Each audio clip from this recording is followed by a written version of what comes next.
the window had been busted out and part of our gear had been stolen. There's nowhere to play up here at all. I'm sitting there kind of by myself, like waiting for my manners, and the mirrors, like the mirrors kind of like spin open like 90 degrees, like they kind of rotate open, and all these women in sexy lingerie can come walking out from behind the mirrors. I'm just going to throw this out there that it almost sounded like you were kind of the dark side sometimes of the scene. Just when I'd parted ways with Monuments, and so it was really, really desperate time of my life. At the end of it, our bass player told us, like, he just looked at us like, yeah, this is my last show. So, like, basically back to the beast era. Dealing with this alcohol intake, and we're at a Christian festival, and we're supposed to be a Christian band. I was kind of like, man, this sucks. This is not a good look.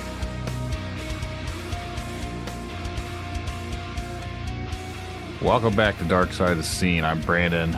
He's Ed. What's going on? I just got back from like camping for like, I don't know, 5 days. It's weird how you come back to reality and it's like, where'd you go? You know what I mean? Like I didn't have to worry about anything important, really. It's kind of cool. I didn't go anywhere, but I was off for 5 days as well. But I stayed at home and was productive. Put up a fence and other farmly duties. Damn, fancy. Something like that. I did smoke some bomb-ass meats, though. that would be what you do. The dark side of the grill. Talk about how we smoke meats at this podcast. Yeah. Midlife crisis. Once you get to my age and Ed's age, you're either going to be finding a new hobby because music, the music career hasn't taken off yet. So you're going to start having a hobby of smoking meat. Yes. I don't know why, but I enjoy smoking meats. Midlife crisis. No, I think like you just can't depend on people when you go to a restaurant. So you're just like, I'm just going to do it myself. And it's a lot cheaper. It is a lot cheaper. I like experimenting around with it. I made my own glazes and stuff to baste it with. Yes. So, yeah. Good job. Sounds good. You know what's not good? Sure. Douchebag teenagers. Oh. Yeah.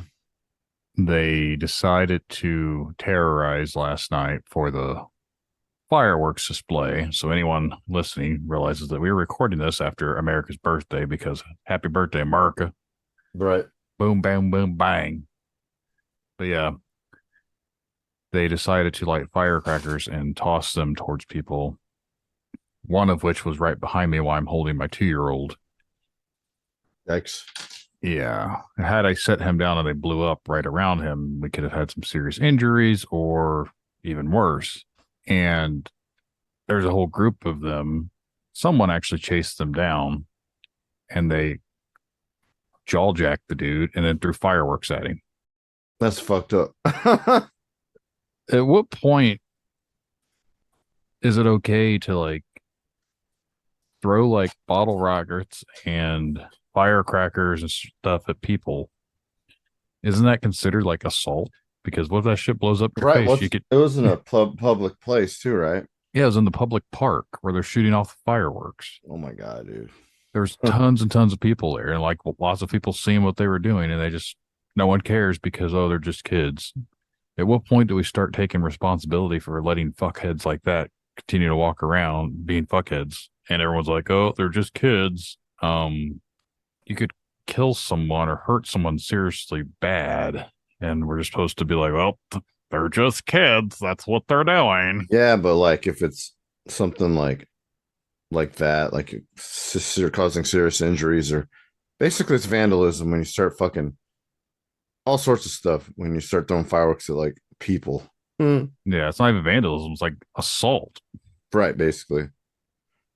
So I don't understand. We did a lot of fucked up shit when I was a kid. I will straight up own that shit. Like we did some really bad things, but we didn't do stuff to hurt others like that. Yeah.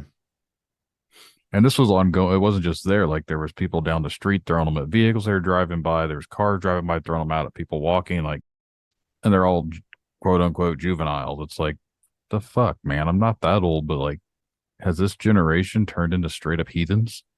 I don't know. I mean, there's always like videos of the aftermath lately of like people doing dumb shit. So yeah, I mean, I don't know. There's some really disrespectful people.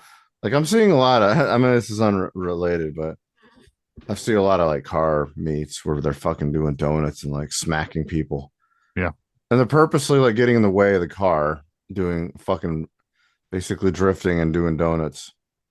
And they get smack them. And I'm like, and this is like new. Like, what the fuck is going on? It's idiotic. That's probably why my car insurance is fucking going up, because the dumbass is wrecking cars like that. I've saw some shit about that too. And to tie it into the music scene, it's like the crowd killers.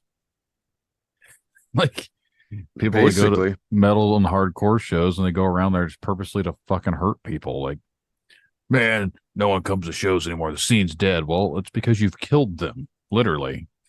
Right, because pretty much the cops are going to end up, breaking those up and then making fines for even car meets when people just want to just not cause problems. I mean, it's kind of weird how like you see that kind of side of things that's not even music related, but other kind of events. It all kind of goes together. It's like, I don't know what the fuck's going on in the world, but yeah, we're like the old people. You just don't get it. You're too old. No, I guess if I'm too old from not wanting to like hurt and damage a bunch of stuff, then I guess I'm out of touch. Sure. No, it's a lot of disrespectful shit going on. So I don't know. It's maybe the era of. It's the era of the trophy. Yeah. And what I mean by that is everyone gets a participation trophy. Everyone gets rewarded for no effort. Everyone gets passed along. You get entitled. Right. You feel like you can do whatever you want. There's no repercussions for your actions because everything has been given to you on a silver fucking platter. And that is the generation that is going on right now. I see it because I have my own kids. And other people's kids, I see the same shit of what I'm just talking about is like literally their kids do no wrong. Like, yeah, your kid's kind of a turd, but whatever. Right. Allegedly. Yeah. No, I think when it comes down to it, show some fucking respect and don't like harm other people. I think it's all because of literally, this ain't my conspiracy podcast, but I believe it really is something to do with technology and the fact that everyone has these phones and social medias and all these other TikToks and everything else. Like it's literally turned the world into what we are today because of people have no social interactions amongst themselves besides doing the dumb shit that they can watch at their fingertips. They see other people doing stupid shit, so they're going to go out there and do their own stupid shit too. It's like, it's been programmed for us to self-destruct, and this is how it all begins. Right. The downfall of society. Basically. Anyways, on to music discussions. Yeah. We have a guest in waiting, so we can bring him on in. But before we do that, glad you guys continue to follow us around on here, listening to the podcast. Hope you guys enjoy it. If you don't enjoy it, sorry. Guess we suck. Yes, we suck. But we're still churning shit out left and right. So there's that. You haven't gotten rid of us yet. Good job. But yeah, if you'd like to be on Dark Side of the Scene, send an email to Brandon@darksideofthescene.com and we will get you scheduled. I promise you. It might not be soon, but we will get you scheduled. And on that note, hold on to your butts. I'd like to take this time to welcome our guest, Jessi, to the show. Jessi, thanks for coming out and talking to Ed and I. No problem. Thanks, guys. Thanks for having me. I have to call you Jessi because you're under a different name, and that's gonna fuck with me. But I know that you're not that person. The nickname, yeah. Okay, sweet. I almost called him Steve because I looked at the name. Right, that's what I meant. Like, that's all right. I'll be right. I will So- say everything under Steve today. There you go. That way, like a certain individual will hate the show again, thinking he's back on. Oh yeah. Oh yeah. Anyway, so how long have you been playing music, Jesse? Almost said Steve. Anyway, 23 years now.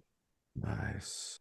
And Been So- involved with it my whole life though. My uncles were all like bluegrass musicians and stuff when I was growing up, so Hmm. I got raised in the crazy moonshine bluegrass world. nice. Have you been in a bluegrass band? No, if I could sing like those guys, I would, but I enjoy the aggression of metal and rock and roll too much to play bluegrass. Have you been in the moonshine business? I've been in the illegal other things business. Is this Jesse Pinkman? Have you? Where's Mr. White at? Jesse Pinkman. Nice. No moonshine business, but I can't say that my mouth hasn't drank a couple gallons of it in my day. Yeah, that's usually how it goes with every normal musician. Usually, like the Christian guys, they're like former hard rockers. I know they are. They don't just go in innocently No, all no, the time. they have Or- seen some shit. Right? They have seen some shit. I'm going to offend the Christianity people, but Catholic people drink because Jesus turned water into wine. And why do you think he had a bunch of disciples? They'd walk up to a creek and be like, "Hey, Jesus, you wanna do that trick? You wanna do that trick?" But burp. The running waterfall of wine. Yeah.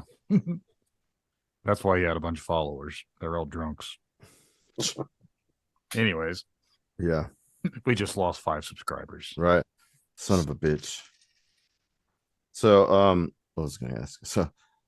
So like as long as you've been playing, basically the basis of the show is the dark side of the scene and like all the strange and shitty things you've encountered since day one, from when you first got your first band and etc. and like that experience, and then all the all the hardships you ended up having later on. So what is the earliest memory of a shitty thing? It was probably an experience that we had in our first band that was signed and toured, Fallen, way back in the early 2000s.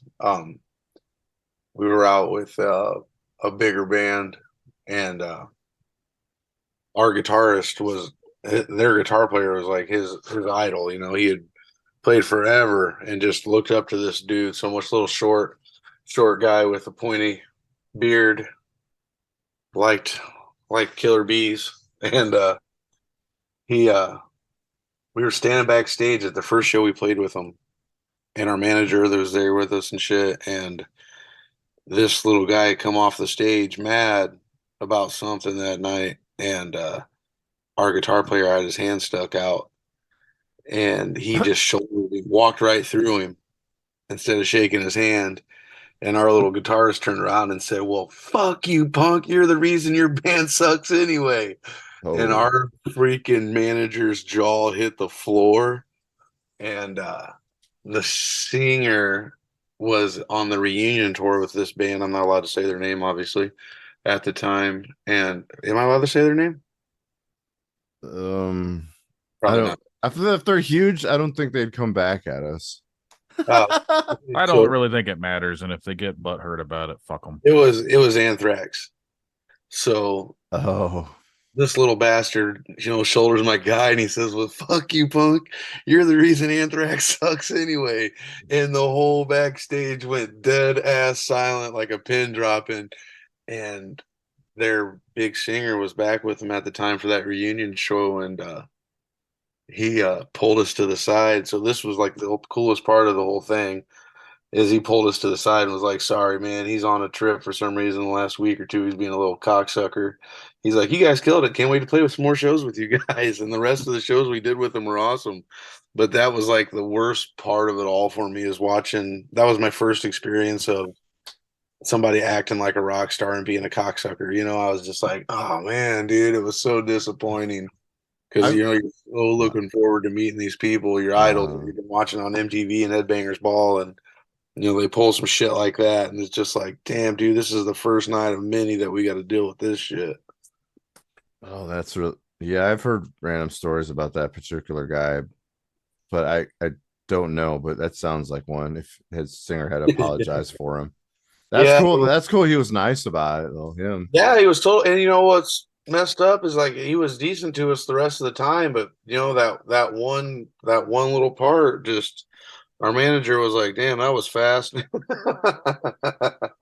No But you know, shit. we weren't people. We were young, man. We were like 20. We were never, we weren't ones to hold back at the time because we were fueled by Jägermeister and Guinness. And Hmm. Didn't You we just just hear a story like recently from someone about an issue with that band, like because they were drinking in their beer coolers? No, that was Nickelback. yeah, that's a different. Yeah. Yeah, I thought it was something similar, but apparently the last couple episodes we've talked about bigger bands and the bands that play with them having issues. yeah, other than the being stuck on the side of the road in the middle of nowhere and stuff like that, that was probably the only really bad experience I had with like a bigger band. You know what I mean? And years later we all seen each other again, and it was no big deal. But at the time, to 20-year-old kids, that was a big freaking deal, man. We were like, "What the hell, dude?" He was basically like, what do you call it? Asserting dominance. Right. Well, and ever since that experience led me to think the way I think about being in a band. When we're traveling and touring and doing our thing, it's like, I'll never be that guy. And I made myself a promise that day. Is like, man, I'll never be that guy to disappoint these kids. You know what I mean? And like that would have broke the spirits of a lot of people. You know what I mean? Oh yeah, yeah. You never unlook at that. No, and that's why, Yeah, like I said, I will never be like that. I will never not shake a hand or say hey or whatever. Picture whatever. that's awesome. It was that day. How was it like being signed? Oh, back in them days, it was awesome, man. Because like Mm, music was you could still make money on your albums, and the really the internet was just getting going, so it wasn't like people were gangstering your music all the time and stuff like that. Or now you release an album, that fucker's on YouTube or Spotify or whatever in a week, and forget album sales anymore. Now it's all about the dirty traveling again, which I love. It's nothing like being able to go out and play music for people, but it sucks that you got to play 200 shows a year to make any money out of it anymore. that's a lot of fucking shows when you think about it. Oh, dude, Clutch is a master. Those that shit, dude. Those guys play a couple hundred shows a year easy. Well, totally. So how long did the stint with that band last with the record deal as well? Dude, we were signed to that certain label for 3 years, I think. Hmm. So it wasn't a bad stint at all. Being being on a label like that, there's always what sucks is there's always favoritism, and everybody forgets that the big band was a little band at one point in time. Mm, It really that really bites my ass nowadays. It's like, man, you forgot that all these guys that you're trashing up was some piss ass 10 years ago playing in the bar too. yeah. Do you think that I mean, none of us have ever been huge, but do you think like after you do it so much, you almost forget it because it almost feels like every day is like a Groundhog's Day? I mean, I'm not saying I would turn into like that person, but maybe it's just the little things you forget. Right. So, well, you Yeah. guys, we were just on the road about a month ago or whatever, went out to the West Coast, and there for when we were on our way back, we did 5 in a row, and about the fourth day when I woke up and it was still desert and then mountain and then desert again, I was like, "Holy shit, dude! I'm just waking up from day two." It was Right? kind of like Groundhog's Day out there, man. It was weird. How did that tour go? That went really well. There was Hmm. only one weird, like really weird off show that we we turned off. We were in Missouri way down in Missouri by the Ozarks, and we were actually in the Ozarks. We turned off the highway and started driving down these back roads, and I'm like, damn, dude, where's this taking us? We're like 15 miles in. And then 20 miles in, I was like, okay, this is where we get raped. I was like, this is where it happens. I know Boys. that feeling. Yeah. Uh, And that show, man, we pulled up and it was like an old VFW or something like that. And we're like, holy shit, dude, this is it, man. And they have us park around the back, so we're like, what the hell is going on? And go through this gate, and they shut the gate and shit. And we get out and we walk in, and like the VFW has a cool ballroom on the back of it that we played in. It was really cool, like a little dance hall-y thing. so it wasn't so as sketchy as you thought. Oh, it was still pretty sketchy, man. Oh, okay. Like Nice. the people that showed up were. We walked in, it was like a VFW, like you would think, and all those old people come back to watch us play. And I was like, damn, I've never jammed out to some 65, 70-year-old people. Hell yeah. Heavy metal, that was pretty cool. And they, shit, we even sold shirts to them. It was awesome. Yeah, normally those are the kind of people that say, play some real music, turn this shit out. You guys know any Hank? Right. Let's play some Skinner, man, the usual. Yeah. So, sorry. Go ahead. So your original band. So how long did that last? The whole Sign band. Like, dude, Fallen was together till like probably 2007 or so. So basically 7 years. Yeah, we did. Yeah, we did really well for like 7 years, Wow. and then I stopped playing for a while with the kids, and so I could spend some time with the family. Mm. And I started, me and my buddy Vic started Evilton Submission for some fun with Joe Tallarico and Mike Granger. He was in a band called Shunned from Fort Wayne back in the day. And that was that project was stoner groove to the max, man. And it was doing really good. And one of the members had a freaking nervous breakdown and just destroyed that project. And that was a bummer. So after that one, I was like, you know what? Fuck this. I don't want to play for a while, man. And I ended up blowing out my damn knee when we were home from touring, playing and stuff. And I ended up being down for 6 months. I blew my ACL, MCL, and both sides of my meniscus at once. So I had a big ass recovery, and I just sat in the recovery thing and I wrote music that I liked, and a couple guys got a hold of me when it was time again a couple years later, and we started Deadlight Redemption, and that band did very well. Nice. I remember hearing that name. Yeah, I don't know if we played a show together with my old band. Maybe we did. I don't know. With which one? What's that? Which band? Unquiet Eddie, but I'm not sure if we ever played together. I don't think we did. Maybe maybe not. It's all right. I'm not in that band anymore, so it doesn't matter. So how long were you in that band? You guys Deadlight was from like 2000, because they had a singer that I replaced. So they were playing from like 2000. I think I played with those guys until like 2017, from 2012. 5 years. That's good. Most bands don't last that long usually. We had a really good run. We did like the Rockapaloozas and stuff like that. Yeah. We went out and we did that one all on our own, man. I don't know how we did it and got so lucky, but we just that band just kind of fell into things for some reason, and we ended up getting to play with like Killswitch Engage and Lamb of God and Testament and shit. That was another one of those experiences where you're like, oh God, here we go. Yeah, you don't know what's gonna happen when you man. Or you don't get to meet them at all. One of those kind of things. No, they were really. Me and Randy actually talked quite a bit, and oh, cool. Meeting Chuck Billy was like one of the most awesome experiences of my life, man. Because you don't realize how big that dude is. Yeah, he is.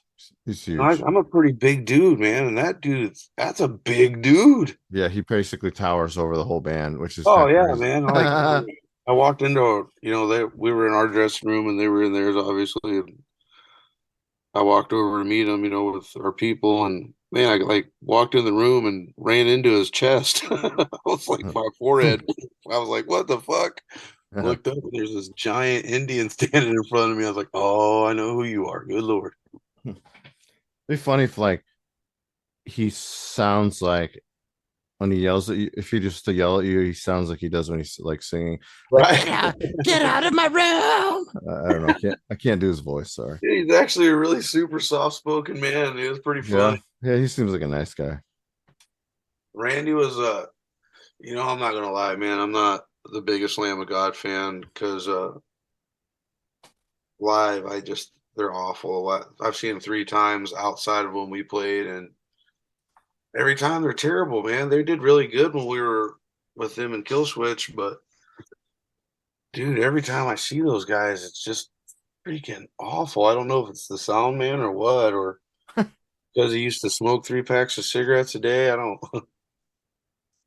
I'm not a fan. I'm not a fan either. I just heard like everybody loves them and live. So Well, maybe you got a different perception. yeah, maybe. I don't know, man, because like I'm like that's a studio band if I ever heard one, man. But then like a couple of my band members are even like, dude, those guys are killer live. I'm like, I don't see when I seen them, I don't know. No, that reminds me of like how many times I've seen the recent incarnation of Morbid Angel, and I've been like disappointed every Yeah. time because like I don't know who's mixing them. I don't know if you're listening, you suck because they just sound. It just sounds like drums, and you can barely hear the guitar. I don't know. It's like this is a band I looked up to. I don't know if it's different members. They just don't have the same feel, and it's like I don't like. You would think as long as you've been in the game, you could get the best of the best sound guy ever, but Yeah, especially those guys are legends in their genre. correct. And I don't understand what that just goes downhill.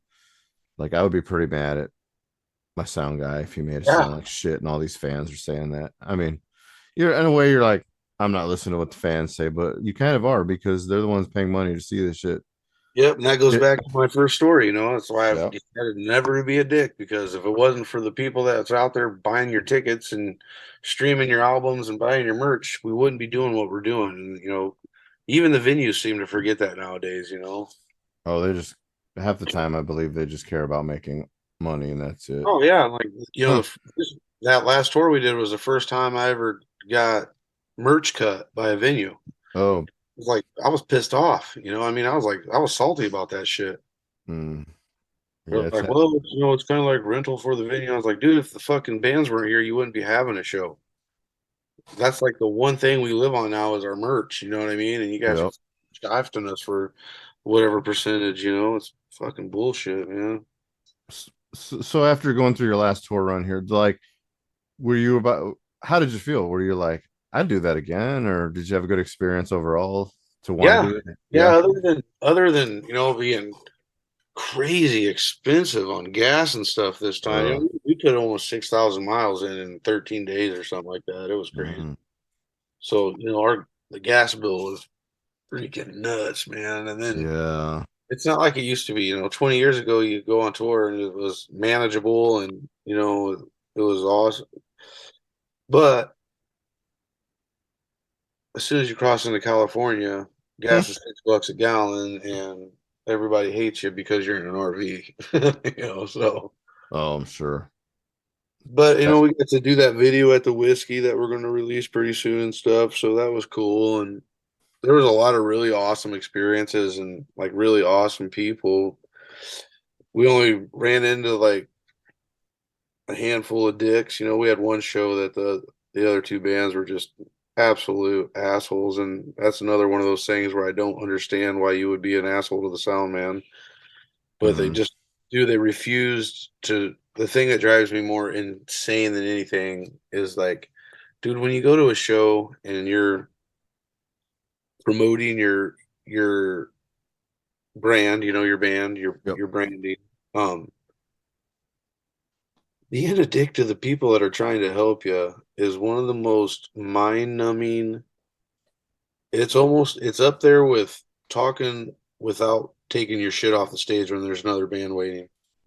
That is like my biggest pet peeve. I want to grab people and Homer Simpson them all day long when they're standing there talking to their fans on stage. Yeah, Mike, listen, bro. There's two other bands still. Get the fuck out of our way. Yeah, that But these other two bands were like, they were that desert stoner rock, so it was like dirty, but it was awesome, but dirty. You know what I mean? How those guys are, and they were playing. Their stage volume was so freaking loud that you couldn't hear the singer over what they were doing. And they're trying to get the sound man to mix them and stuff. And he's like, dude, I can't mix you unless you turn down. You gonna turn down? They're like, no. He's like, well, then I'm not gonna mix you. And the dude's like, so you're not gonna do your job? And he's like, fuck no, I'm not gonna do my job because you won't let me do my job. And then so it's a big blow up.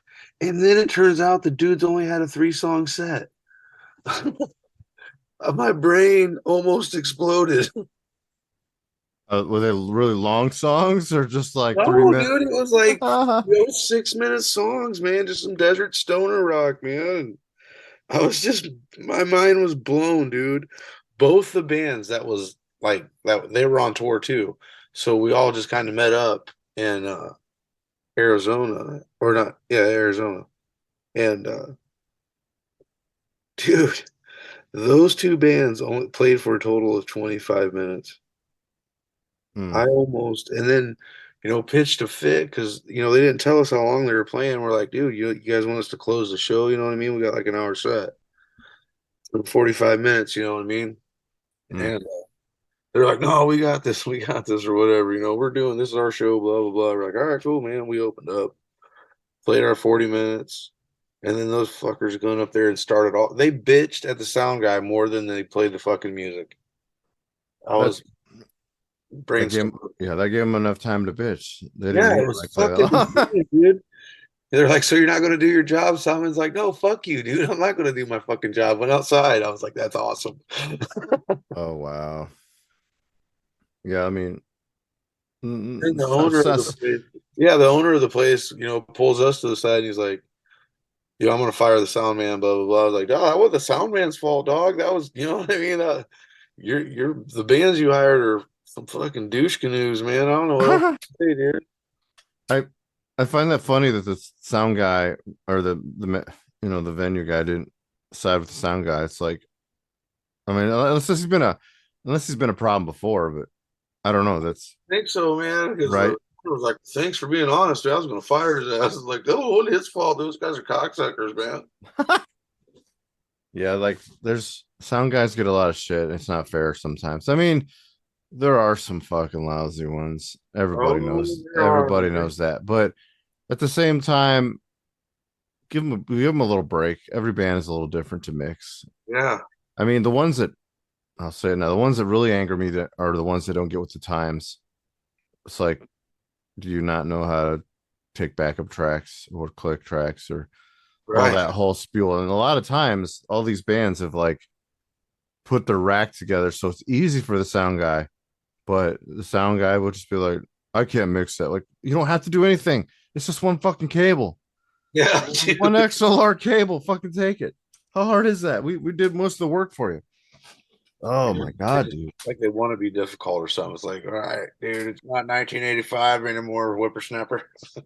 Right. And like most sound systems are a lot smaller than they used to be and not have like fucking arena size shit in a small ass bar. Right. I mean, that still makes me laugh that you still need all that when you really don't. No. No. Yeah. So I'm assuming you get along with your band enough to tour because that's always been the case when like some people go on tour and then they come back and then they fucking hate each other. Oh no, man. We've all No, been friends for 20 years too, man. So it's that's cool. cool. This band came, after I had stopped playing for like 4 years after Deadlight broke up, and I was like, all right, it's time just to chill. You know what I mean? My son Mm, got involved in professional BMX riding, so I traveled with him and did his thing, and did his competitions and stuff for a couple years, and him and my daughter both were in it, and damn. Cause got little, really involved in their school, and came home and just got involved at being a dad again. mm, And was having a really good time doing it. And then I went to get a tattoo from our drummer, and he was playing this music, and I was like, "Damn, dude, what's that?" And I thought it was like, just something new that was an instrumental thing. And he's like, "Oh, this is so and so band. You thinking about playing again?" I'm like, "Nah." And then he played another song. He's like, "Well, what do you think about playing with this?" And I was like, "Damn it, dude, that sounds good." And I right? went home and showed my wife, and she was like, "You got to do that." Nice. No, that's cool how that works out. Just Yeah, it is. And we've all, like I said, we've all been friends for a long time, like good friends. Not just, "Hey, how you doing, buddies?" We've all been very close. mm, So that's you couldn't ask for a group of better dudes, in my opinion, to be in a band together. We all got pretty good dispositions. yeah. I don't know about that Steve guy though. He's a little Oh, he'll tell sketch. you. I make sure I call him a cocksucker every single day, He's even a if I he's gotta a text him. he's a sketchy man with his nice long hair. I think the first words in the RV when we all got in for tour was, "God, Steve, I can't wait to punch you in the face on this tour." Right. He could probably block it though. That's the Yeah, difference. you gotta watch his ass. He's sneaky. He knows just enough jujitsu to fuck you. So basically, like another thing that we like to call it the beast era. That's when the whole lockdown and shit. What did your band go through during that? I mean, you guys were busy playing shows up until Oh man, it was terrible, dude. That how was did yeah, how did you guys keep busy? What did you do? uh well, we had just got done recording our album and getting ready. Like we literally got boxes and boxes and boxes full of CDs a week before the beast hit. Oh, And we had all these shows planned out and a little run, you know what I mean, we were going to do and promote it. And then like one show got canceled, and we're like, all right, we can still make that work out of, so many shows we had over the months. And then another show got canceled. And they were like, we're shutting down everything. We're like, what the fuck is going on, dude? So, we're a bunch, not busting our own chops, but we're a bunch of older dudes, you know what I mean? We're like, yeah. and this was kind of like all of our last fuck it, hoorah, let's see what we can do with an original band. And after like 4 months, we were like, fuck, dude, what do we do? We got all these shirts, we got all these CDs, we got all this shit, Yeah. fucking time. And then it didn't open up for what, a year and a half basically, where it was normal again, where you could actually play and not be weird with 5 people and everybody wearing handkerchiefs. Yeah, it was about a year and a half. That was even then, that was a fucking long time, dude. It was just like All we could do was like at first, everybody was freaking out, so you couldn't go anywhere really, you know what I mean, or hang out with anybody. So yeah. we kind of sat by our, in our own houses, obviously, and wrote and sent ideas to each other. And when we finally could get together, we did get together, and we all were kind of like, well, what do we do? Do we keep going, or do we just say F it and see how this all plays out? And Mm. it was a Yeah, pretty unanimous decision. We were like, no, we're going to keep this shit going. You know what I mean? We're just going to. So we just sat in the band room and honed it. We couldn't go out and play, but we played in the basement like it was a damn show every night, every time. yeah. So we really just honed the album, honed our skill, and got riff ideas for the next album, and came out swinging when we were able to. Yeah, that was a good feeling. A funny note, your current bassist played drums for us for a short period of time. We weren't still open, but we needed a drummer because we had lost Dude, we had lost our drummer. Well, he kind of took a hiatus, so we ended up getting Dustin for a little bit, and he's like the most awesome all around musician, man. he's a prick. I would totally be in a band with him. I would totally be in a band with him, but he does not have the time. He's in like 20 bands as it Yeah, is. dude, it's crazy. Yeah, that's a schedule fighter for us Oh sometimes. man, but it was really nice that I haven't told him that. It was really nice to have him for that short period of time. Like because So he's also a guitarist, yeah, he could whip our ass too. And it's like, man, you just play guitar also. You just do everything. I'll just stand there and watch. It's cool. So yeah, yeah, like shout out to him, like just for like kind of helping us like have something to look forward to while we could not play shows. And I was hoping things would be good that we'd play a show with him as a drummer, but it never happened. So, and I understand. So, I appreciate him for just kind of, everything from death metal to country. It's crazy. yeah, It's he's a prick. I'd actually like to talk to him because not only does he, he's been a roadie and shit, so it'd be interesting to hear his shit. But this ain't about him; it's about you. So, Oh, he's got some great stories, dude. I might as well interview one of you fucking band members. So. Yeah, why not? We're a bunch of assholes. Might as well get the 4 assholes on one. Right, very true. But he's probably too busy to do this, so Dude, it's crazy. I feel so bad for him sometimes. You look at him, you're like, D, just go to sleep, man. Oh shit. Some people are just restlessly creative. Pisses Yeah, me I off. think he wakes up tapping his fingers, dude. You know what I mean? I think people do. So basically, once everything opened up, like you guys played. How did your first show feel after the whole Oh, lockdown thing? dude, it almost felt like the very first show I ever played, man. It was, and we had all our people around us when we did it, so it felt so good playing at home and playing. Yeah,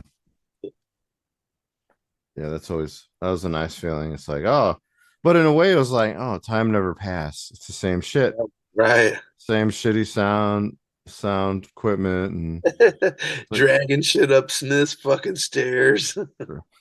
oh yeah, rest in peace to that. You know what? Like, I, yeah, that I miss it. Not the stair. The stairs were just what it was. I mean, I tell everybody every gig for me is basically when I get exercise, and I got my fucking steps in that motherfucker. But it was a shame what happened, and with all the venues kind of dying out, we lost a pretty decent one. And Dude, it's killing the scene around here, man. It sucks. yeah, like I Like, have why that. don't you play at home anymore? I'm like, because there's nowhere to fucking play anymore, man. Yeah, that's another dark side in itself, and I explain that a lot to the viewers where we're from, and it's like, what the fuck is happening? And then Dude, when we were young, there was like 20 clubs in town, man, and like all of them were badass and packed every weekend. yeah, Now everybody forgot. Everybody's too busy looking up Spotify and YouTube and sitting at home. It's fucking crazy, man. Technology killed us. I mean, maybe we should make a public rant about people doing that, and then they probably won't even acknowledge it anyway. But No, it's and like, then when you go to a show, everybody's watching the show on their phone. I'm like, what are you fucking doing? right? It's live show. It's not the same. Like when I watched like one of my favorite bands on YouTube, they had a show in another country, and it put a smile on my face, but it's like it's not the fucking same. It's I mean, not. it's great seeing it, man. Great that they're doing it, but it's like, how can you watch a whole show through your fucking phone when you're at the show, dude? That, I'm serious. Like when my 25-year-old raging alcoholic self wants to just run through a show, punching everybody that has a phone up recording, man, it drives me nuts, man. Take a picture. I get that. You want a picture of the moment. You want a quick video. Yeah. Yeah. I'll do the same. Record the Yeah. whole fucking show through your phone, dude. No, I noticed that when I went to see Emperor in Chicago. Like I took like 30-second videos, but that was it. I'm like, I'm gonna watch Yeah, you it. take one video of your favorite song, like I said, take one Right. video, 30 seconds, take a Yep. couple pictures. Awesome. Dude, get back to the moment, man. Realize where you're at and what's going on. Yeah, it's And that's yeah.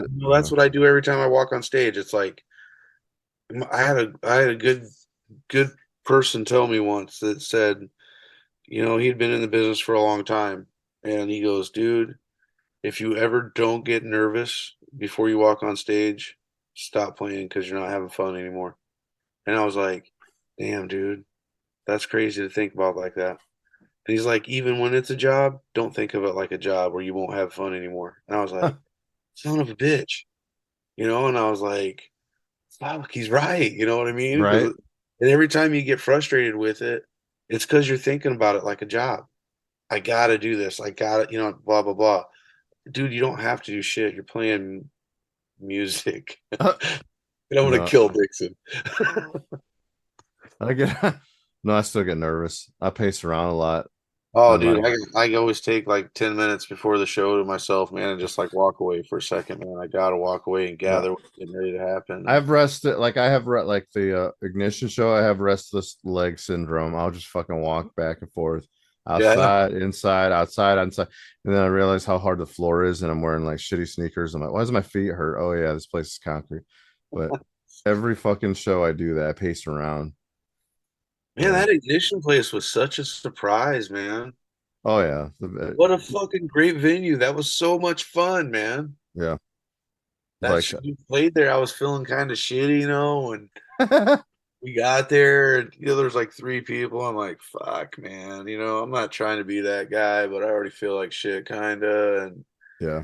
we're gonna play for five people. This is like gonna go great. And I think it was Dixon or Bone that was like, dude, take a walk for a minute for me, do a couple one hits or something. You know what I mean? Go mellow yourself. I'm like, all right, man. So I walked and I came back. Me and Dixon went down to that badass taco joint right down the street from there. Yeah, I told him about it. Yeah, Place is fire, man. right. We I were, smoked my doobie and I come back. The place is fucking packed. I couldn't believe it. I was like, holy fuck, I was gone for 20 minutes, dude. we have a because it's all ages. Like a lot of the kids are like young fucking high school kids just looking for something to do. So So great. that helps a lot. Like the whole like all ages thing does a lot. Like because And they're hungry. They're actual kids that come out. Dude, you throw an all ages show here in South Bend, three people come out. You're like, what the fuck, man? they, I don't understand if there's like a music bubble around us or something that I don't know about or what. I'm trying to figure that son of a bitch out too. Like I know, well, shit, there ain't nothing downtown. I think there's like a art venue kind of thing doing shows, but I don't know how serious they are about that. I forgot what the place is I was called. doing some good shows. They do good. They're trying, they got a cool little thing going on. Is it the same venue I'm talking about? What'd you call it? The garage. The one with a Oh pinball. no, we try to get in there, but I think like the owner doesn't like heavy music and he's switching to DJ stuff. That's what I was told last. Oh, really? Yeah, because we had an opportunity to play there and then like everybody jumped out of that. And so we had to wait. And then I kept asking him, I said, hey, what's going on? He's like, no, I think the owner wants DJs only. I'm like, oh, because it's college bar. Go figure. So I don't know how long. I didn't look at it as an opportunity from the start. I kind of knew like that wouldn't be heavy music wouldn't be played there. I just knew it. That's Right. not the thing. They lose money actually because college Notre Dame people are. Oh, it hurts my ears. I don't know. He's So talking about the devil, Martha. right. And I said it many times on the show that there's not much in South Bend. I know there's some, like I said, some art kind of artsy venue doing stuff, but I don't know if I consider that a venue to begin with. I can't think of the name of it. It's and that's it. I know what you're Really. talking about. I can't think of the name of it for the life of me right now. Right. And I haven't heard anything else. Well, actually, I take that back. There's like maybe two places. More Some like place, Indiana Tap over there by me, and then Martha's Midway if they'll let you play. But I think the South Bend promoters got that locked down. oh, I'm sure. Yeah. I've never really seen too many metal acts there. No, we played there before Did you? in the spring, yeah. But we were there with that the members of Morello. Oh, okay, I remember that show. Okay. What was I doing? Oh well. And then there's another place called like Stockroom East that's starting to. Yeah, when did that? That's new though, right? Yeah, correct. And then I think there's gonna be a venue in Elkhart that's gonna be start doing stuff. So it's like slowly coming around. I'm not sure. It's like we went through some kind of band apocalypse the last 10 years, and now it's just starting to come around again. I would assume so. I'm not sure what the resurgence is. I mean, it would be great that it would be like 20 years ago Yeah. kind of thing. And Yeah, then back in the day, we had like 10 venues, like P&A Club and everything. That was badass. oh yeah, I played there once. That was And another set of deadly stairs. Wasn't it like flew 3 flights of stairs or some Yeah, shit? yeah, it I all va- turned. yeah, I vaguely remember that. Yeah, and then there was like the Anchor Inn. That was like my first show ever, and Yep, Melody ain't or not Melody, but Wonder in, Anchor in, Cheers when it was cool. oh, cheers. What was that palace that was out there by Cheers? It was Palace. like the palace or something. It's where that there's like a Christian church there now or something. You got me on that one. I haven't heard of that one. Yeah. So like you see what I mean? Like it's weird how it's like dying out here, but you guys were able to just kind of go on tour because you're like, fuck this. That's Let's exactly go. what we did too. We were like, all right, dude. I think it was like one of our last shows that Mm. everybody was bitching about. Why don't you guys play? Why don't you guys play? We're like, all right, we'll play. And I'm not shitting you. And like 25 people showed up, and I was like, this is why. This is why right here. This. I'm not trying to be an asshole, man. I love everybody because everybody helped us get to where we're at. But But you piss and moan, and we don't play for 4 or 5 months around here, and then we play, and then everybody's. I know we're old, man. We're all old, but shit, dude, the show's early as fuck now, man. We ain't out till 3 in the morning like we used to be. no, I remember those days. Did you guys ever play I could talk shit about it now, but you guys ever played halftime in your other bands in Oh, Elkhart? one part, yeah, yeah. I remember those fucking shows went on late. Oh, dude, you be 3 o'clock in the morning loading your shit and be like, "Oh my god, this is gonna hurt tomorrow." Yeah, when I was younger, it was okay, but now I'm like, why the fuck did you have these so fucking late? And then you probably didn't get paid because usually that guy was always like, the door has to make $200 before the bands Yeah, get paid before or he some. pays out, I'm like, "What are you talking about, dude? I just sold I three. I remember that owner. I don't give a fuck. He's probably old and dead, but whatever.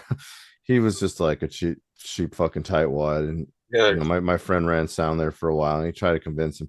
He did a good job convincing him to try to like give out more money and like book better shows, but it would be good, and then he would get in his stubborn ass ways, and that was a I cool place too. That sucks. yeah, it was kind of cool for what it was, but it's Oh, Elkhart. man, what are you gonna ask for an Elkhart? Right. I always, and it's funny how many like hands that place has changed. It's almost like the fucking ground there is poison, like Pet Cemetery. It's just tainted like motherfucker. Like Cheers almost now. Yeah, Like 45 different people has owned it that are all horrible people.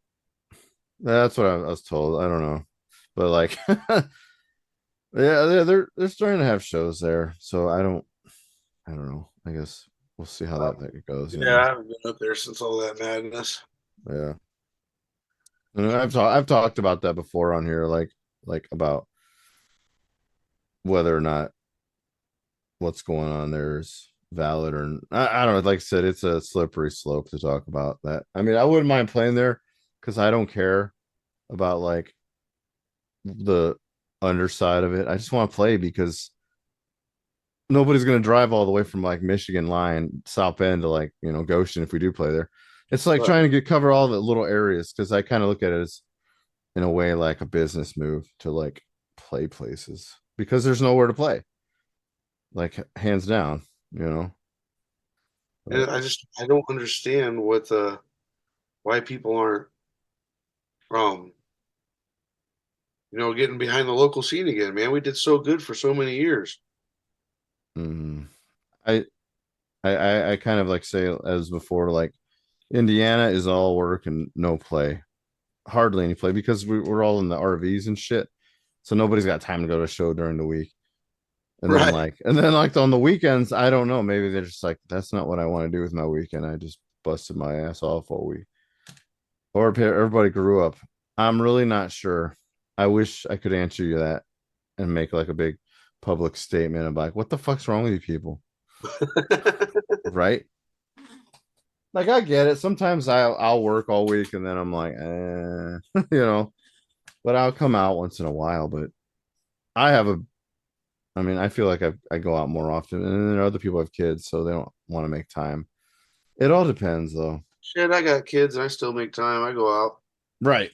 You gotta have that balance, man. And that's Yeah. another thing that makes me nuts is you gotta show when we all had shows back when we were young, we'd all go to each other's shows even if we weren't playing. You Right. know, now nobody wants to do that. Nobody wants to support the other person. It's all about, well, how many likes did I get on my flyer photo or whatever? Like, dude, you guys are missing the point, man. Yeah. The funny part is like of like our I don't know, the metalcore scene we had all these bands and they'd all like go to the same show and shit. It'd be like the same lineup. And then when the one band got ostracized, it seemed like the rest of them it kind of fell apart.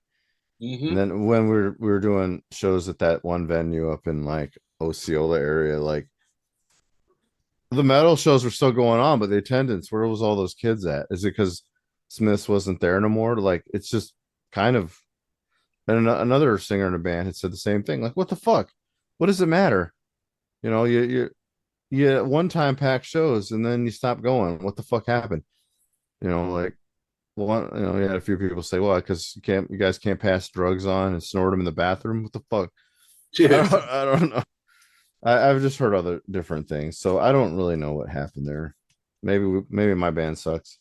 I'll admit we do, but Well, but that sounds like about the size of it. You know what I mean? It's like we didn't have all that crazy shit when we were young either. You know what I mean? That's right. another thing that's killed me about the scene is we didn't have heroin and meth and all that shit back in them days, man. It was I don't know what the hell happened. Maybe maybe you hit the nail, man. Fucking drugs are more important than fucking going to see a live band, I guess. Yeah.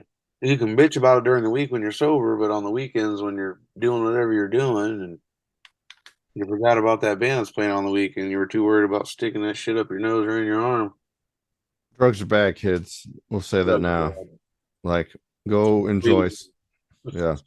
Yeah. Go natural. Quit fucking around with nasty drugs. What I keep telling them is like, damn, you know, if you guys smoke a joint, it lasts like 4 hours and you don't want to do it again that whole 4 hours. The worst thing that's going to happen is you're going to want to eat everything you see. Right. And hopefully the venue has food and then that'll make them happy. Right. They always got some kind of little pizza or something. Or like, well, then there was this thing about some people were like slipping drinks into women's. Screw that. Some dudes are slipping shit into women's drinks, and that's not cool at all. And then I think that Dude, I got roofied at a show. somebody want to sleep with you. I don't know what happened, but I woke up and dude, actually, it was we left Bobby George's in Elkhart or Laporte. And we were playing at halftimes in Elkhart with Al's band, Buried in Flames.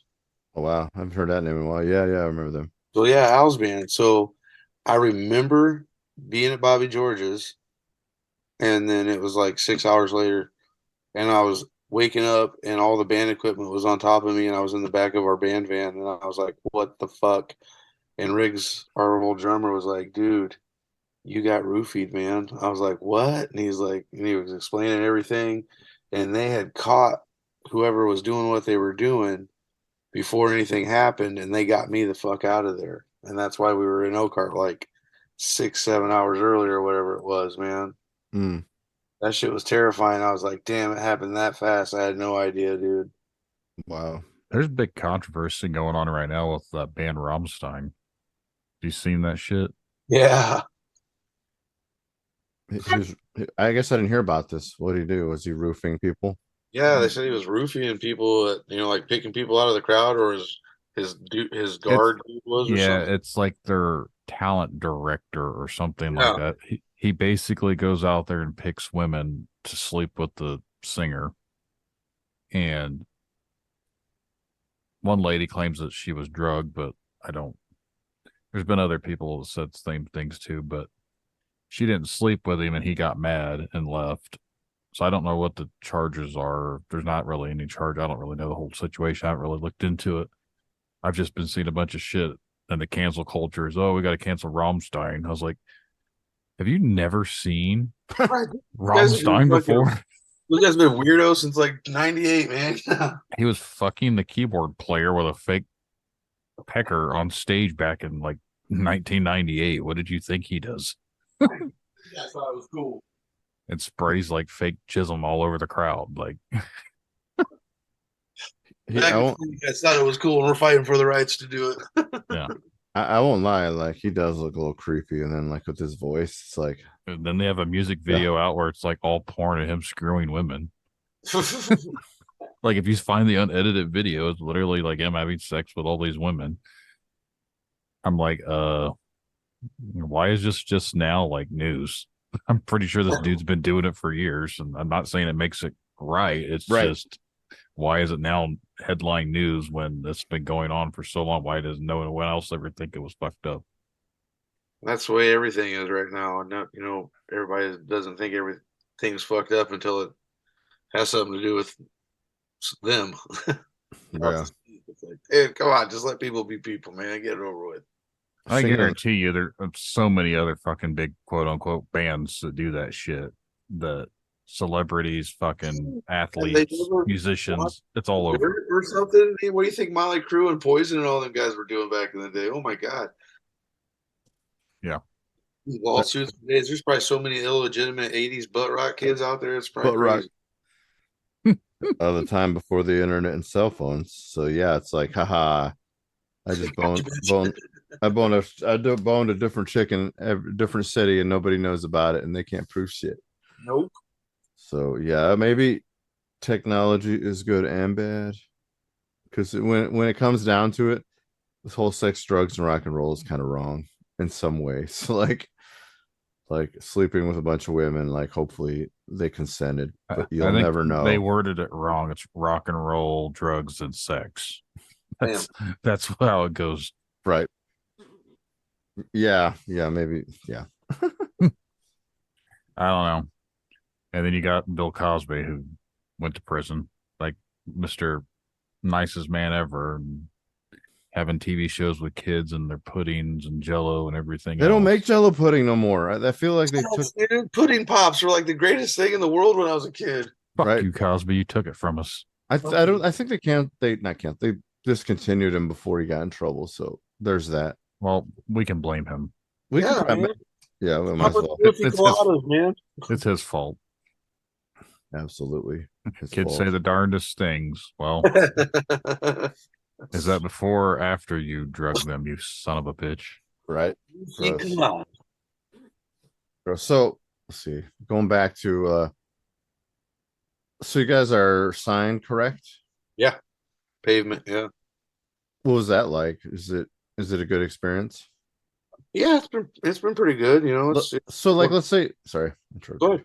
So like let's say for a band to like follow in your footsteps, like what would be the steps to doing that? Would you recommend that, or you know what I mean? Like what? Well, yeah, I mean it's like being involved with any big business. There's good and bad in it, you know what I mean? It's good to have them it's good to have them that they have your back, and then in the other sense, it sucks when you want to do something and by yourself, but you can't because you gotta ask 5 different people first. You know, it's like, hey, can we play here? Oh, let's go through all these things to make sure that they don't have anything planned for us in 6 months, you know, or right, whatever. And that's about the only thing that sucks about it, you know. But it's nice having, like I said, it's nice having a big dog in your corner. Is this something that they approached you guys with, or did you have to go towards them? Because I know there's another band, and my band or previous band actually talked with them before, and they wanted us to pay them like up front for services and this and that. And I was just kind of instantly turned off by the whole pay us vibe. Yeah, Bone, I don't even know how it all went down. Bone just came in one day and was like, man, I don't believe this. I was like, they know how old we are, right? That was my first question, you know. But you know, they've never tried to pick our pockets or nothing like that. So I think they found us and we found them kind of by chance. It was kind of like a mutual thing, you know what I mean? We got some friends up in Fort Wayne in Salem's Child that are signed to Pavement also. And they've had nothing but good things to say too. So they're kind of our guys when it comes to, hey, we got questions, and they're always like, oh, you know, this or that. Uh, But it's been a I great guess experience so far. I forgot to ask them. Are they Fort Wayne based? Mm, the drummer's from Fort Wayne. I think the vocalist is from Fort Wayne, but James and Rob are from this Peru Kokomo area. Yeah, I think That's we're down by I did Indiana. not know that. I never asked him about it because like that's another thing having like different members in different towns and how that goes. It's just Yeah, me and Scott grew up together, the drummer. oh okay. That's and He's from, you've been everywhere. Where are you from? I'm from North Webster. It's in between Fort Wayne and here. Oh, Like, the nice strip club. yeah, there you go. I do. That's my You one of know my what? dad's. I thought I actually thought you were from LaPorte area. I just lived up there for a long time when we were signed, so I could travel easier in and Oh, out of places. that's funny. I've been to that strip club recently. Anyway, Yep, stimulators. It's not stimulators no more. That was my dad's good buddy growing up when I was a kid, man. It was oh, hysterical. There was a stimulators in Peru in the late '90s, early 2000s, That and was Sam's club too. Sam's stimulators, man, not a joke. there was nothing stimulating about that place. Just I never got to experience it because I wasn't of age, but I see them outside a lot, like smoking and like advertising. They come on in, and the girls that were out there, I was like, "What is stimulating about this place?" Yeah, it's the bullet holes for sure. I think I remember they had this is when it was stimulators. I think they had like a band play there, and I'm like, man, I want to play there one day. I don't know why. It's kind of Just played it. Supposedly, a girl that I graduated school with actually worked up at the one in North Webster or whatever. Yeah, yeah. We played at that old strip club out there in Edwardsburg before it shut down back in the day. That shit was holy shit. I remember that one. us and Negative Nancy, man. It was hysterical. That that place was big enough for shows. I Oh remember yeah, dude, that. we played right on the stage that night. It was funnier than hell. Man, I, I I don't know if it's in bad taste to play a strip club, but I probably would. It just depends on Well, it like was not a bad taste. We made good ass money that night. It was a blast, man. I've I'm just played at a saying that. couple. They're Yeah. not the greatest in my opinion. Oh, see, At least I've not the not. ones I were at. I have not got that experience, so I feel like I should. Like, That's something every band member's got to experience once playing on whether it's trippers or pole dancing. It's a good time. yeah, that would just yeah, that'd be awesome. I don't know why. Don't ask me why. It's not a sexist thing. It's just like You're I want thinking to to play yourself strip. while you're getting your shit ready and you're seeing them. You're like, dude, there's no way they're going to catch the groove. And sure enough, those chicks catch the groove every time. It's like, wow, They have to. yeah. You gotta have rhythm to dance. So if you Yeah. can't you don't have rhythm, you're screwed. I want to see a straight up fast ass technical death metal band play at a strip club and see if they catch the groove to that shit. They just go halftime with the half beat of that whole fucking that speed. They don't have to go like Well, you know. and the style of strippers they had there that night, it wasn't like Porsche and Mercedes. It was like more like, Kia and Volvo are coming to the stage. It was not good. They could just Oh. stand up there and do windmills, and I'd be happy. Nice. Oh yeah. So any other kind of bad experiences throughout your 20 years like that you remember or just everything's been pretty chill It's, for you? yeah, it's been pretty chill. I've had a lot of funny experiences, like, on that same thing that we talked about earlier with the first band. Our little guitar player, the same one that snapped off on the guys, he was nuts, man. He was a little whore. It was hysterical. He was Oh, like 5'6". He was a little garden gnome whore. It was funnier than hell. So we were on like a 4-dayer and we hadn't slept real well or nothing, and we finally got to the place where we could sleep and chill before the show. And yeah. I'm walking backstage with my backpack to take a shower and throw my shit down, and I walk into the room, and all I hear is hee. And I'm like, what the fuck is that, dude? And I come walking around the corner where our couch is and stuff, and his legs are touching his ears, and some chick is licking his asshole. He is giggling Hey. like a gnome. Dude, I instantly slam the door and walk out. And I'm walking back down the hallway towards the bus, and I'm like, dude, don't go in there. And Vic's walking past me, bitching, because he's in mode 2, and he's like, dude, I'm going to take a fucking shower. Blah, blah, blah, blah, blah. And I'm like, dude, you don't want to go in there. And then I hear the door open and I hear, "What the fuck, Junior?" And then all I can hear is Junior's giggling again. He. My God, I'm Vic forever comes running back out the door, rocking with me.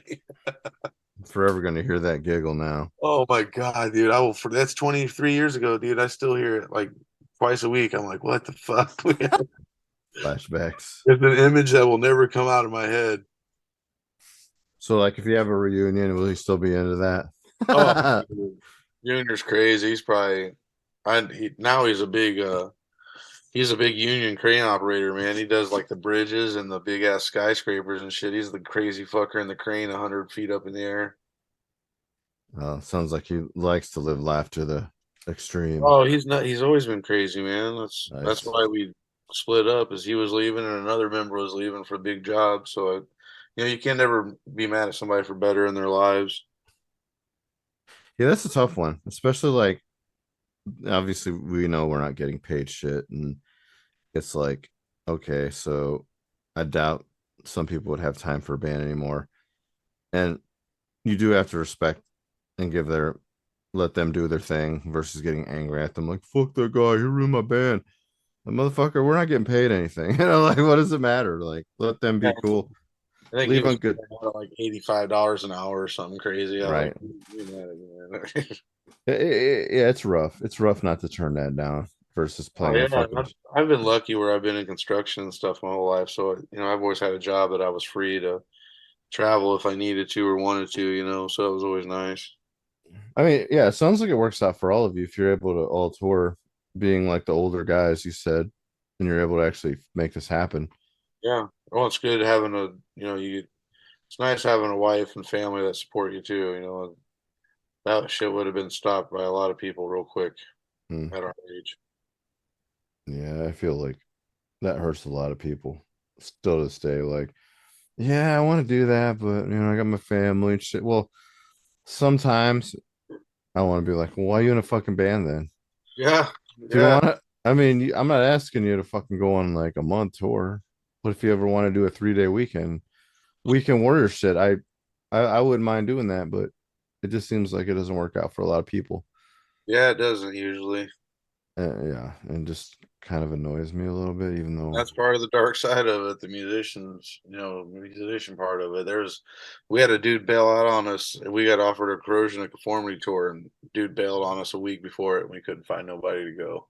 oh That was the Evil 10 thing, man. We were fucking just devastated, dude. I was like, you gotta be shitting me right now. did he do that on purpose? Like, did he not No, give you he a warrant? fucking legit had like a crazy breakdown, man. And I understood his girlfriend had just died and all Oh, kinds of crazy shit had oh just happened. And I was just like, dude, I can't be mad at you, but I want to punch you in the face so fucking bad right now.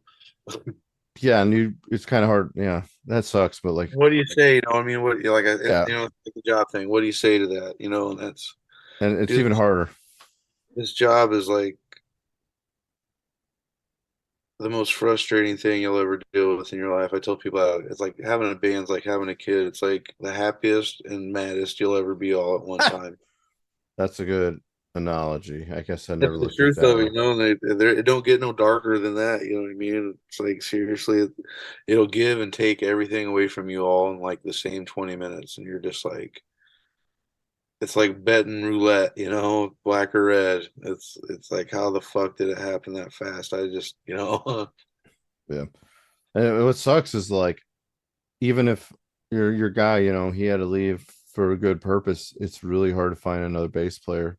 Was it a bass player, right? drummer. Drummer.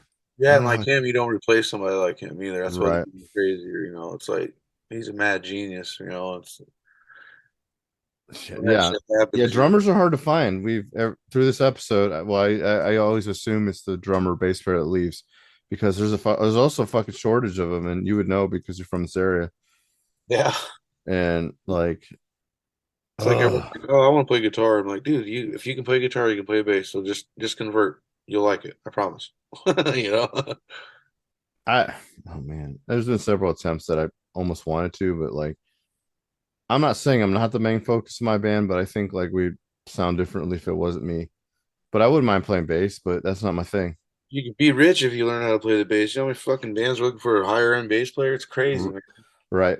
But then like we also say like don't put too many eggs in the basket because then you don't give the best to each of them. You only give like a little piece to them and not the full Monty, so to speak. Hello. Yeah. I think I got silence of that. No, it's just Okay. so Sweet. in. Hell yeah. Well, damn. Like, sounds like you're just taking the punches as it goes.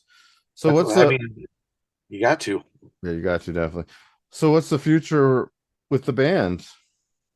I got a baby coming next Wednesday, so we did that early, the spring tour and played a bunch of shows in the springs because we knew we were going to be off through July, and with me dealing with the new baby and stuff like that, and mama needed me home. She was like, "Your ass is Right. going to be home in July." I said, "Okay."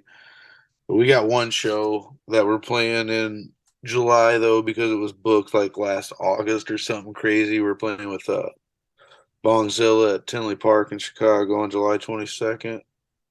Oh, And damn. then after that, we don't play again until August. And I believe we have one or two shows in August, but one of them's at Ignition here in town. So, Nice. and then I don't think I'm allowed to say we got a couple other things, but I don't think I'm allowed to say just yet. That's okay. And then October, we're planning like East Coast Mm, and East Coast probably for probably about a week or something, just quick because I can't be gone too far out while the baby's still baby. right. Man, you got a fucking army, huh? Yeah, Sounds like it. dude, I tell people all the time, and they agree with me. I was like, somebody's got to put good people on this earth, man. So here I am. Nice. Hell yeah. Well, let's see. We're at like 10. What do you think, Brandon? Is he alive? Is he? He's died. No, my shit was muted and I wouldn't unmute. Oh, I thought you were like one of your kids is like screaming. See, speaking of kids, Dude. No, Brand- I'm multitasking. I'm looking at our release schedule. I'm emailing back other people and trying to listen, and then I had my shit muted and I said something and I was like, oh, I'm muted. right. And then sometimes one of his kids is screaming, so he understands fully. Yeah. Oh, I totally understand. I have 4. So This will be our 6th. Holy shit, you got an army. Yeah. yeah. Yeah. Well, I That's- think Actually, I was gonna ask you a question. Are any of them interested in music? Go fuck yourself, Dixon. Right. Go fuck yourself. Sorry, Dixon was yelling from upstairs. But is any of them interested in music before we go? And Oh yeah, I mean, my daughter is, but she's more interested in cooking. She's gonna go to culinary school here next year. And that's important, very much so. like I said, my other sons was into BMX before the beast hit, and then they were gonna make him do the yab and all that stuff if he wanted to travel and do his competitions. And he was like, "Hell no, that shit ain't happening." So he just got a job and started working in the real life. And, but my youngest boy right now is 4, and he does nothing but walk around the house and sing and beat on drums and guitars. He's got 4 different guitars. Nice. Sounds like a guitarist in the making. As long as you don't take after Dixon, I'm good. Fucking Steve, man. I see why that certain person hates Steve. Damn, Steve. You motherfucker. Fucking Steve. Yeah. Right on. Well, let's see. I'll let Brandon announce it. Let me see. Yeah. what am I announcing? Oh, the exit. What he needs to do. Oh, We're so professional here, I swear.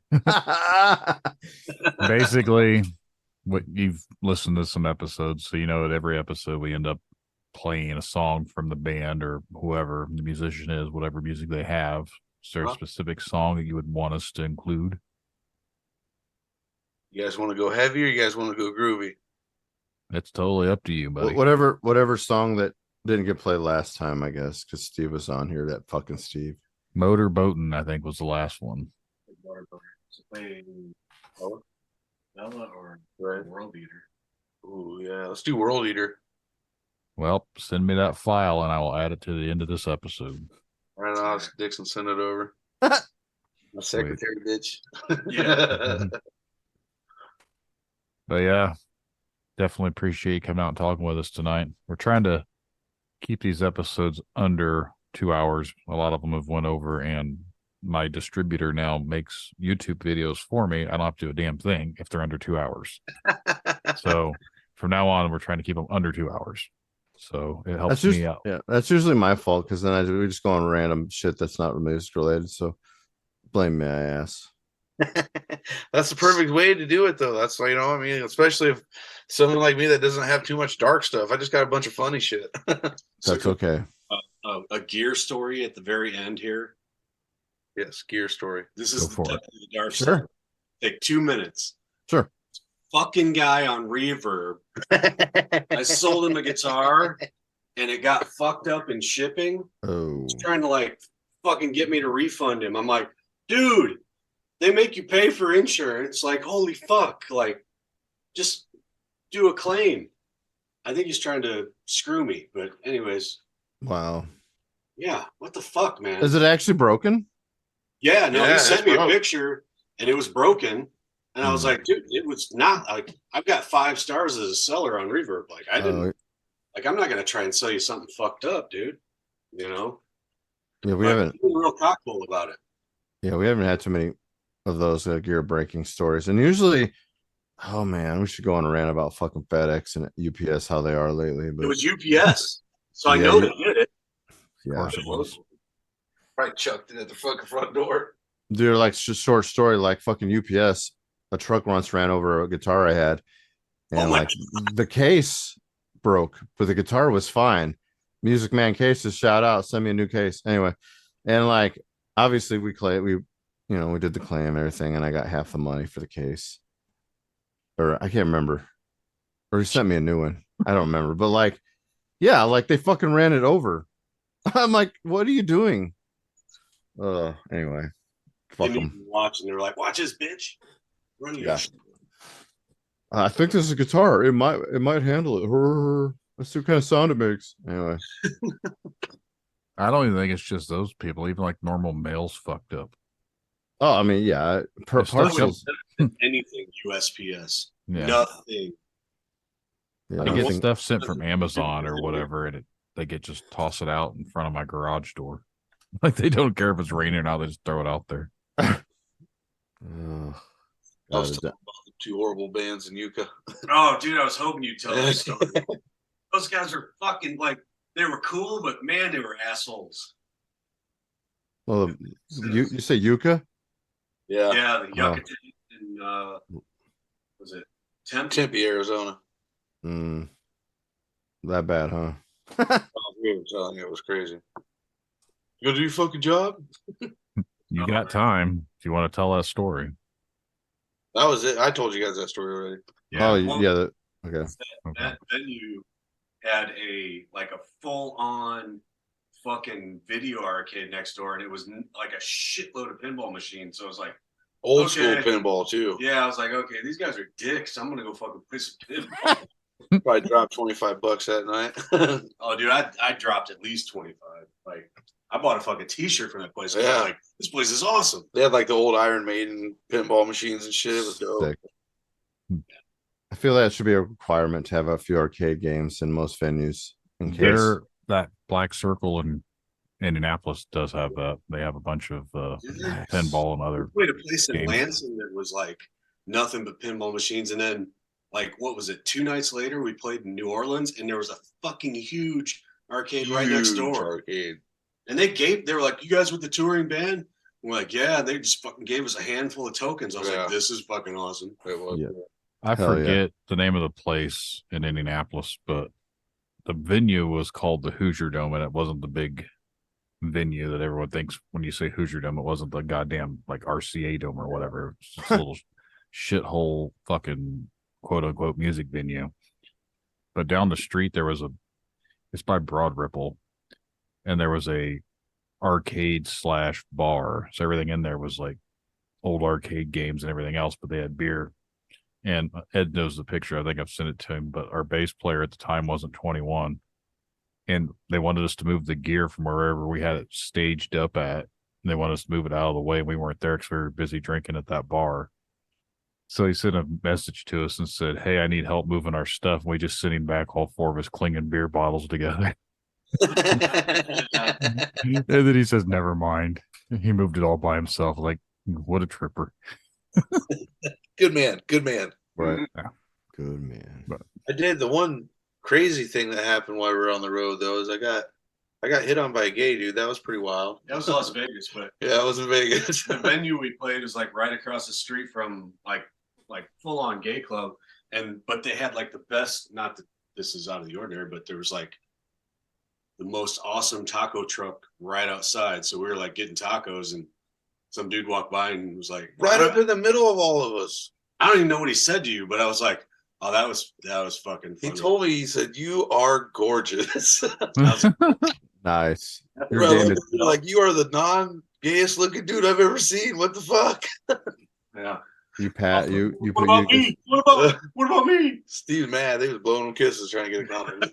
my very first experience with Vegas was a couple of years ago, and the first thing that we saw coming down from wherever we got dropped off at was I'm gonna assume they were a crackhead. I don't really know, but they were taking a piss and shit right on the sidewalk, Nice. not hiding it, nothing. They were right next to those stairs, because everything on the sidewalk, you have to go up a flight of stairs and walk across the street, then go down a flight of stairs and go to the next block, then upstairs, and that's how you cross through there. They have stairways. They don't have like crosswalks like most places. Yeah.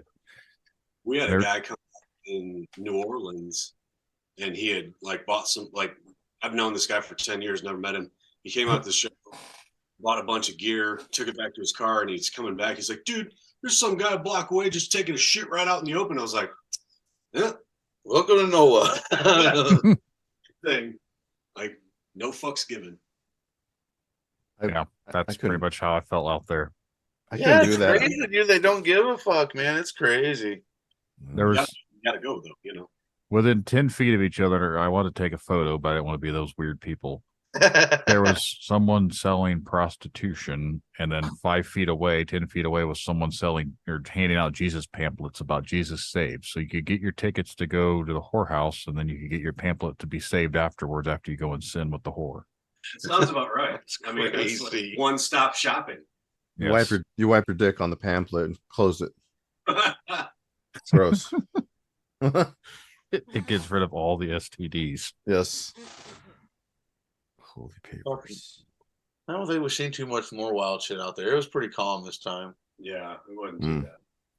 That's good. I mean, you guys came back in one piece and didn't, like I said, didn't kill each other. So that's all that matters. That's what we thought about halfway through it, man. We woke up on our day off and we're like, man, nobody's got a black eye or busted mouth yet. All right. I think it got close there at the end, but everybody kind of. Because it's getting so fucking hot. Dude, it was hotter up here when we got home than it was in New Orleans and stuff when we were down there. It was crazy. I couldn't believe how hot it was at home. I can't believe like how much heat affects everybody like in their attitude, because we just went camping and like so many people were fucking grumpy except me because I like playing outside, I guess. I don't know, but man. Oh, I love being outside, but like we got gas in Arizona or wherever it was, and didn't have to get out of the RV again until we got to Vegas. And we jump out the RV in Vegas, it's like 110, and it's 7 o'clock at night. Well, that's a little different. I think we paid. It was at the base of a fucking mountain. It was like $6 a gallon. Yeah, we had to pay like $6 a gallon, and there was no. So we left Vegas. Me and Steve are big Raiders fans, so it was on my birthday. We were in Vegas, so we went to the stadium to check it out for my birthday before we went out of town. And we're like, we got to be at the campsite, and 4 hours, like a 4-hour drive to our campsite from Vegas and Cali. And we're like, no problem. We jump on the highway, do our thing. We're getting down the road, and we get like hour and a half into our ride, and all of a sudden the highway goes red, and we're like, what the fuck? We ended up getting stuck in a 5-hour fucking traffic jam, dude. Oh. So you guys want to talk about the dark side of shit? Dude, plan on being in the van for 4 hours and get stuck in that bitch for 10. Dude, Oh my I slept god. the whole time, so it was awesome. Dude, yeah, like because of one accident on a road that has no off roads to it at all, other than the little Oh. towns that are on that road from Vegas to LA or whatever it is. Did you tell them The about 10, right? fucking the campsite? So I wake up the next morning. Oh, like, yeah. literally step 1 foot out of the RV. And there's a fucking giant peacock, like within 10 feet of me. I was like, "What the fuck is going on here?" And they had like there must have been 20, 30 of them. Yeah, dude, rolling around this campsite. And they wouldn't shut the fuck up, and they would come right up to you. Yeah, from 6 in the morning till about Yeah, until it went 8, dark. 9 You're o'clock like, at "Shut night. the Yeah, fuck up." and we didn't know peacocks went into the trees to sleep to stay away from the predators. I didn't know that shit. Huh. So you're taking your morning walk because me and Dixon are early risers. So we both get up early and I'm out walking and he's texting me, "Hey, where you at?" I'm saying, "I'm out down walking, So he comes out and sure enough, there's fucking peacocks in the trees and shit. I was like, "What the hell's going on?" That's creepy. We were Little bit. chasing them. As big as you think a peacock is, Yeah, it's fucking bigger. it's bigger when they're out. Yeah, Yeah. I've seen the pictures of them, but yeah, that they kind of look creepy to begin with. The way they walk. The call of it's crazy, man. Oh, nice. Wake up at that 5 o'clock, 5:30 in the morning. It's pretty nuts. I did not know they were out there. That's interesting to know. Shitloads. Peacocks and camping. That's what the place should have been called. Yeah, that's right. Oh yeah. Awesome, guys. Should have had Steve. You could have gone on here. You didn't have to leave him by himself. It wasn't like unless you just didn't want to hog his time. Kiss your mom's butt. I was upstairs watching Tom Segura on Netflix. It was awesome. Oh, okay. But I didn't want. I've already been on here, so I didn't want to hog the thing. But I do plan on being at the round table. So I told him I'd be on too. That should be interesting. Tell your friends about it, I guess. I'm on that shit. There's a lot of people I hope hop on there because I want it to be informative, fun, and I want someone to come on there that's butthurt and talk shit. Oh god, that would be like Hawker Punch too. So I was going to save this for the round table, but I re-listened to my episode with you guys the other day because I wanted to check how many times somebody got mentioned.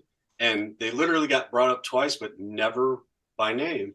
So I'm just saying, like, somebody's got a guilty conscience because we can be talking about anybody. Right, and then to your defense, like again, like they brought up your podcast itself, and I'm like, you know what? He actually I go, Steve actually said nice things about you on his podcast. Like he did. He didn't like go and like destroy you. He just said what he said, but in a way, he still like puts you in a good light while you were still around. Yeah. And he's like mad at the bass player. I'm like, well, that guy obviously doesn't like you, but that's not Steve's fault. Whatever. So again, I don't know. Some people's kids. Right. Some people's kids. Oh yeah. Well, again, I invited that person to come on as a nice guy that I am. It's like, well, if you got a problem, come on there. And I'm sure, and to be honest, like I'm sure that person has tons of other stories that isn't related to you. And I would like to hear all about that, like his experiences of playing out. So again, I was trying to be decent. I'm sure he's got a million stories, really. We give a platform to anyone. It doesn't matter who they are or whatever it is. Like people that have criticized us in the last couple of weeks, I've tried to give them a platform to come on here and tell their version of a story, yet they didn't want to do that. So right. It is what it is. Like, don't talk shit and say that we're this and this and this when I'm literally giving you the same fucking opportunity as everybody else. Right. Mm-hmm. But what do I know? Right. I don't know, Brandon. What do you know? Apparently fucking nothing. I don't know shit either. Well, join the club. We're all here. We're all Nice. Well, fellas, I think we're going to wrap this one up before we approach that 2-hour mark and has to make me do something extra that I don't want to do. So Awesome, man. Thank you guys for having me. I appreciate it. Yeah, cool. Oh, yeah. Definitely. And anyone out there still listening, if you want to be on Dark Side of the Scene, send an email to Brandon at darksideofthescene.com. And we will get you scheduled to be on the episode at some point. We are booked out for a while, but appreciate everyone checking it out, sticking around with us. And again, thanks, Jessi. Thanks, Steve. Check out. I literally just spaced your band's name. Chokesetter. Yes, I about called you Salem's Child because you mentioned it earlier. Yes. Well, here we go. Here we go. Wait. What'd that fucking guy in Texas call us? Oh, fuck. he had a quick one. I was like, that's pretty fucking good. Now I can't even remember what it was. He was like totally fucking with us, and he was a sound guy, so we couldn't beat him up. It was funny. That dude made my night. That and that street corn. Yeah, street corn is fun. Street corn. Hell yeah. Right on, guys. Well, we're going to roll on out of here, so take it easy. Yes, too. Thanks, brother. See ya.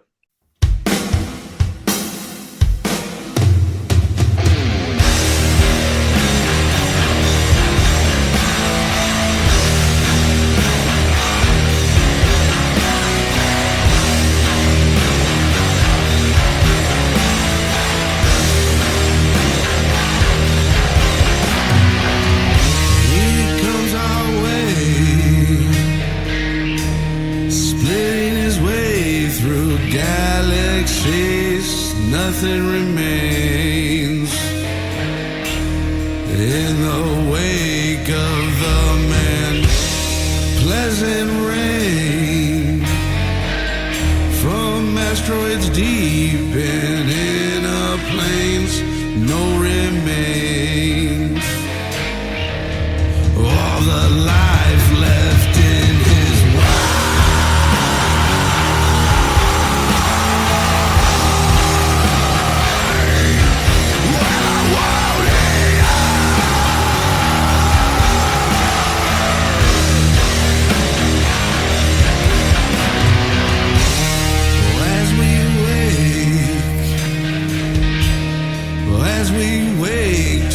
dark day, no remain, no remainder of a life at bay. All the goodness now in vain as he takes the soul from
realizing no one's escaping this our fate, this our fate now reigning as the grave.